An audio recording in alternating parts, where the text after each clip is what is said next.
I was about to record a podcast episode titled Men's Gains from Gender Equality when I realized I needed a better understanding of men's losses from gender inequalities. So I took my little recording device and I headed downtown and I walked up to men asking them, "What's the worst thing about being a man?" The most common immediate response? Laughter. Followed by, or could you give me some examples? Now, imagine asking a woman the same question. She'd be like, where do I start? After some back and forth, I got a few answers, and mainly they talked about expectations to be technically skilled, or to be the breadwinner, or to behave in a certain way. And when I shared statistics on suicide, violence, relationships, they were all taken aback. Again, show me a woman who isn't aware of at least 10 statistically proven shitty things about being a woman. As I sat down in the studio and listened to the recordings, I had an epiphany. Men don't know what's bad about being a man simply because we don't talk about it. As a society, we have decided that women are the losers. Women are seen as victims, and we need to fight to make their lives better. Better healthcare, better safety, better pay. And these are all structural issues, patterns we can see in society. And I'm not comparing women being killed by their partners with men being unable to speak about their feelings. But two things can be true at once.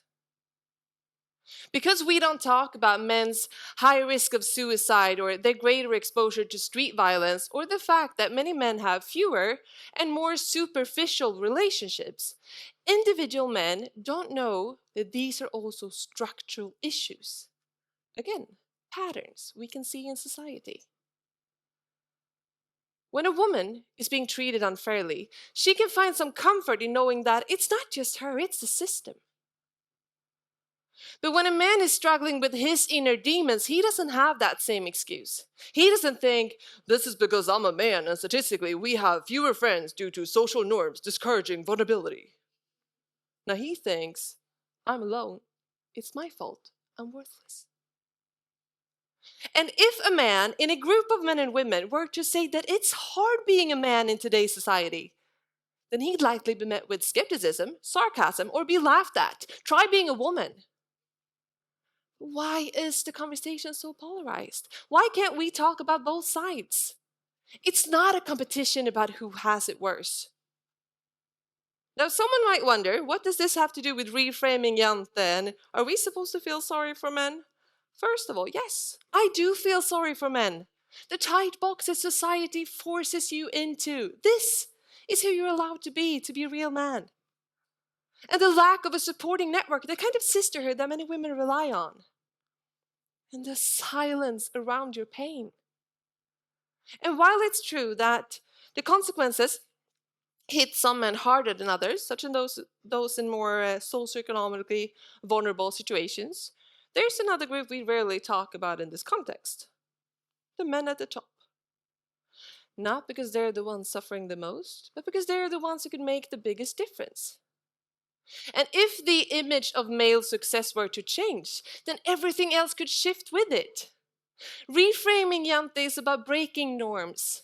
And for a man to say, sorry if I seem a bit distracted, I had trouble sleeping last night, it's already norm breaking. For a male leader to say that, it challenges the very idea of what it means to be a man.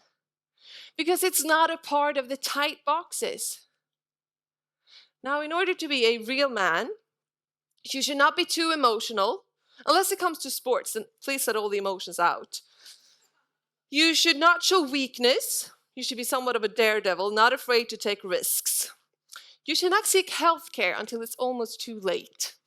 You shouldn't ask for help, because real men pull themselves up by the bootstraps. You should be the main breadwinner. Earning less than a female partner isn't very manly, is it? You should be strong, horny, and attracted to women. And we can laugh at these stereotypes. But they create a game that men can't win. A few play along and rise to the top, and most don't even get close. Sorry. Most don't even get close. And women are no strangers to the expectations of society. But there seems to be one big difference. So womanhood is seen as a more permanent and natural status. So my womanhood isn't questioned, or it takes a lot for it to be questioned. Manhood, on the other hand, is far more fragile. It has to be upheld, maintained. You have to act in certain ways. Like the tight boxes. Step too far out of them, and your manhood is jeopardized. Now, as a leader, the tight boxes don't just limit you. They shape the culture of your entire organization. And when manhood needs to be constantly proven, it dictates how we relate to others. I asked a colleague once who, it dictates how we relate to others. So let's talk about friendship. What do you do with your friends? Things. You play tennis or golf, you go to the gym, you play some music perhaps, you watch some sports, you go for the occasional beer. But in contrast to women, who can turn a simple, "How was your weekend?" into a tear-jerking 3-season dramedy, you talk about things. Sports, work, politics, events, anything that has to do nothing with your inner feelings. And I'm generalizing, but don't tell me you can't relate. Now, I asked a colleague once who he would call if his girlfriend broke up with him. No one. Not anyone? Well, perhaps my mother or my sister. But what about all your friends? Nah, we don't talk about that. That's when I learned that someone's closest friends aren't necessarily their emergency response team for emotional crisis. I was shocked. And if that's how we treat our closest relationships, imagine what it does to our professional ones, for creating safety within a team or for supporting a colleague. I mean, meanwhile, when I was dumped, I had 4 friends in my apartment within the hour. That's what friends are for. But for many men, it seems like friendship stops right before the hard stuff begins. And I saw this very clearly in a workshop with male leaders, where a man shared that he'd been through a divorce 2 years earlier. He said that it had been by far the hardest time in his life, but that he'd never talked to anyone about it, never shared his pain. He just kept it together. And as he said this, the room shifted. Sure, it was a bit awkward at first, but other men started opening up too. Some about small things, but others about bigger struggles that they hadn't shared before. I can't imagine holding on to something like that for a day, a week, let alone 2 years. Or in some cases, a lifetime. You were never trained to talk about your feelings. You weren't expected to talk about them, so you never really learned. I meet a lot of men who say, "I have no problem talking about my feelings." Okay, fine. So when was the last time you opened up about something that was really troubling you? Nah, I don't do that. I mean, I could, but I just don't like to. Well, actually, feelings aren't really optional. They find their way out one way or another. A friend of mine overheard a conversation between 2 men in their 50s. The first man was telling his friend about this bizarre condition he was suffering from. From time to time, he said, I'm having a pressure over my chest. I'm having trouble breathing. My heart is aching. And when I sit down and listen to classical music, it all goes away. Now, isn't this the strangest condition? I'm having heart attack symptoms, but I'm cured by music. His friend was stunned and replied that it sure was an extraordinarily strange condition. Now, this was a heart-to-heart conversation that my friend shamelessly eavesdropped on, so she couldn't tell this poor man that it was just anxiety and that there was nothing physically wrong with him. But isn't this the ultimate proof?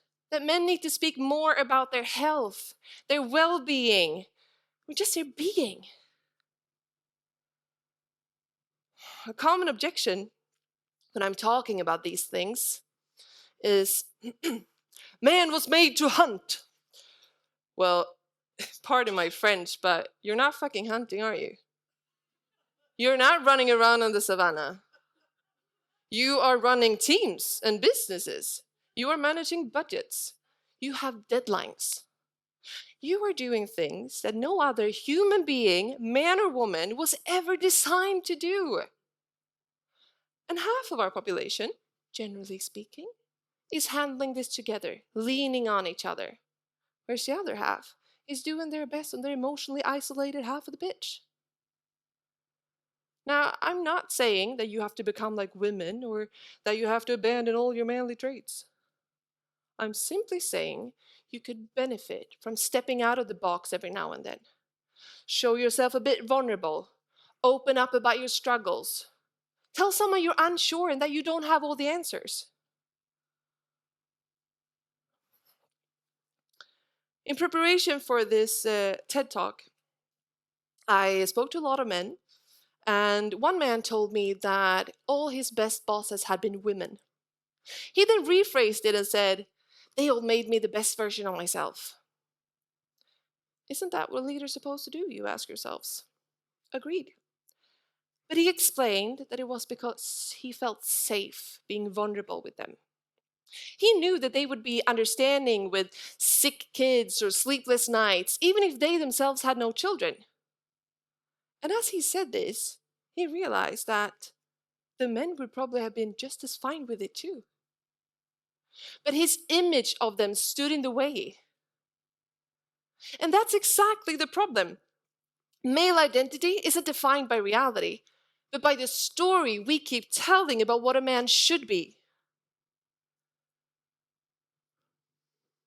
I'd like to tie back to the statistics I mentioned in the beginning, the ones I shared with the men that I interviewed for my podcast.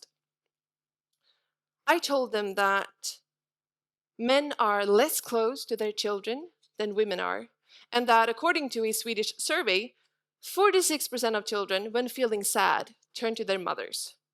17% turn to no one, and then only 7% turn to their fathers. I told them that 1 out of 5 men have no close friends. I told them that although men are a huge majority of the source of all violence, they're also the victim to a huge majority. And I told them that 90% of everyone who dies from work-related accidents are men. I told them that 70% of everyone who commits suicide are men. And that the most common cause of death for men under 45 is suicide. And these aren't just numbers. These are people within your organizations. Your colleagues, your employees, your mentors, your mentees. But the numbers aren't fixed, they can be changed. And I believe that changing the image of the soul-strong leader is a powerful move. Because when leaders stop playing by the old scripts, and everyone else gets permission to do the same. And when a man in power shows vulnerability, he redefines what strength looks like. And that new definition, it travels faster than any policy.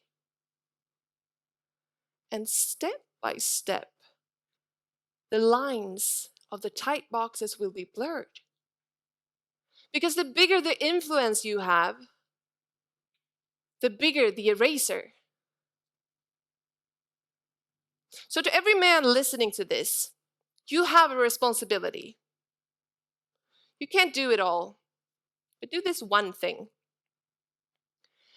Ask one man a day how he's doing. Ask twice to show him that you really care. Thank you.